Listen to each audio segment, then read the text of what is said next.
Hey coders, welcome back to Code Streak Daily. Today we are diving into a cool problem. So here we are going to solve Leetcode's problem. We have the title count number of maximum bitwise or subsets. Yo, guys, have you noticed that today's problem of the day of Geeks for Geeks is also based on the bitwise operations only. There we had done the operations on bitwise XOR. So here we have the bitwise OR operation. So this problem is great for understanding bitwise operations, and we'll walk through the logic and code step by step. So stay tuned, guys. Let's read the description. Given an integer array nums, find the maximum possible bitwise OR of a subset of nums and return the number of different non-empty subsets with the maximum bitwise OR. Right. An array A is a subset of an array B if A can be obtained from B by deleting some, possibly zero elements of B. Two subsets are considered different if the indices of the elements chosen are different. Okay. The bitwise OR of an array A is equal to A with index 0 or okay. OR operation is done with the indices of the array. It's a zero indexed array. So here we have the example input nums. Here we have two elements 3 and 1. The maximum possible bitwise OR of a subset is 3. There are two subsets with a bitwise OR of 3, so 3 and 1, so the count will be 2. So here we have all elements are same. For any set, the total number of subsets will be 2 power n minus 1, where n will be the number of elements in the set. So according to the formula, here we have 3 elements. So 2 power 3 minus 1, 2 raised to the power 3 equals 8, minus 1 equals 7. Total there are 7 subsets. Okay, now here we have the maximum possible bitwise OR operations are 7. There are 6 subsets, right? So let's see here. Okay, the formula doesn't actually work here because here all the elements are same. It doesn't matter how you divide the subsets, right? So for that case, here we have used the problem, but here it doesn't actually work. Okay, don't use that logic here. So here we have the subsets 3 5 and 3 1 5 3 2 5 3 2 1 5 2 5 2 1 5. Okay, so here we need the maximum possible bitwise OR, right? So now let's see how we can do the OR XOR and bitwise OR operations, right? So the OR operation compares the binary representation of two numbers and outputs a new number where any bit that is 1 in either input is also 1 in the result. Okay, so for example, if we do a bitwise OR operation on 3 and 1, so when 3 is denoted in binary, it is as 0 1 1, right? Where 1 is denoted as 0 0 1. Here the bitwise OR would give us 0 1 1. Okay, how I will say, for a bitwise OR operation to be done, if there are same elements, that means if there are two ones, then the output will be 1. If there are two different elements like 1 and 0, the output will be 0. If 0 and 0, then it will be 0. That means if there are same digits at the same index, then the output will be same. If there are different digits at the same index, then the output will be 0. For example, as you can see here, we have 1 and 1. The output will be also 1. Here we have 1 and 0. Output will be 0. Here we have 0 and 0. So the same number will come. So the output will also be 0. So the output will be 0, 0 and 1. Okay. In this problem, our goal is to find the maximum possible bitwise OR we can achieve by combining the numbers from the array. Then we'll count how many subsets that give the maximum value. Okay.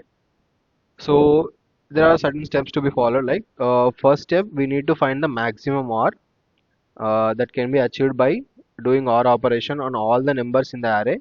We can do this by iterating through the array and doing OR operation on each element within the accumulated result, right? Step 2, we need to generate all the subsets. Next, we need to check every possible subset of the array each subset has its own OR value, right? OR operation value, and we'll check if that OR operation value is equal to the maximum OR we found earlier.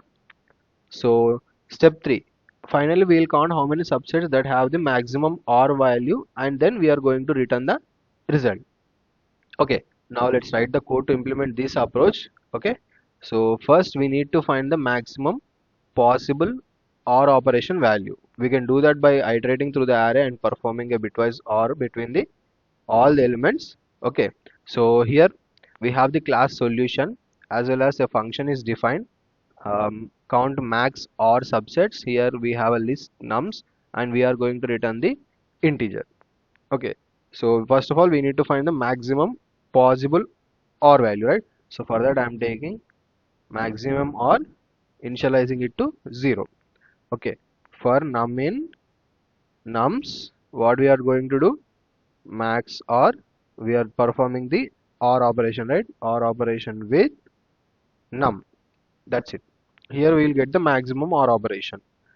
Okay, at the end of this loop we will have the maximum OR value that can be achieved by doing the OR operation on all the elements of the array. Okay, for example, if the integer array contains 3, 2, 1 and 5, the maximum OR operation will be 7. Okay, so next we need to generate all possible subsets of nums and check the OR operation of each subset. Then we'll use a recursive function to explore all the subsets. Okay, now I am initializing a variable count to 0. Next, I need a helper function to explore all the subsets using the recursion. I'll use a backtracking approach here. Okay, so I'm taking a function here, def backtrack, where I'm passing index as well as current OR operation. Okay, in this function what we are doing, I'm taking a non-local element. Non-local element, what it is? Count. If we have processed all the elements, we need to check if current OR matches with the max OR or not. Okay, so if index equals to length of nums, then what we have to check, if current OR matches with max OR or not. In that case, what we have to do, just increment the count by 1. Then we have to return. That's it. Next we have to include the current element in the subset. Okay, so we have to include the current element in the subset. For that we have to write, we need backtrack. So I said I am using the recursive approach, index plus 1, and what we are passing, current OR, doing the OR operation with nums of index. Okay, next we are going to exclude the current element from the subset. So for that, backtrack index plus 1 and just do the current OR operation. Okay, next. So this line backtrack index plus 1 and current OR, here what we need, this is the recursive function that generates all the subsets. It is taking the two arguments, index and the current OR. Okay, so if index equals to length of the array, when we have processed all the elements of the array, we check if the OR operation of the current subset, that is current OR, is equal to the maximum OR or not. If it is, we are going to increment the count. Okay, so here we have two choices.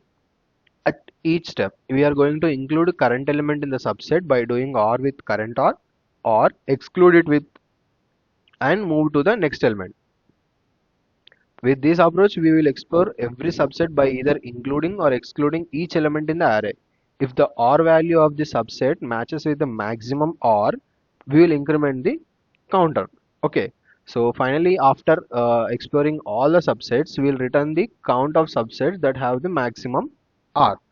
Okay, so now We need just right backtrack of 0 and 0. Why? Because start the backtracking with the first element, right? Then we are going to return the final count of subsets with the maximum R. So I'm taking the return count. That's it. So let me run the code and check.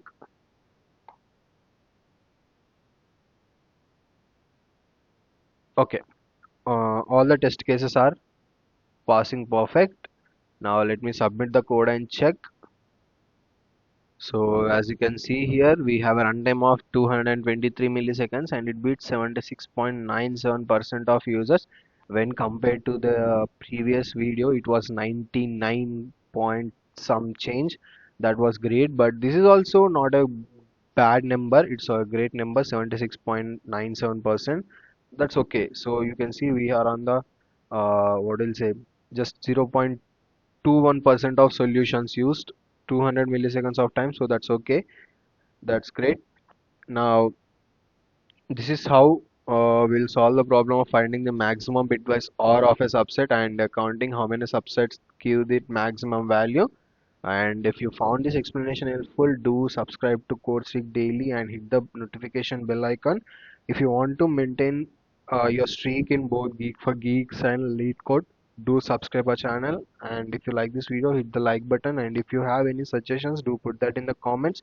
And also, if you have any code efficient than this, please do put that in the comments. I'll surely check on that. Until then, keep streaking, guys.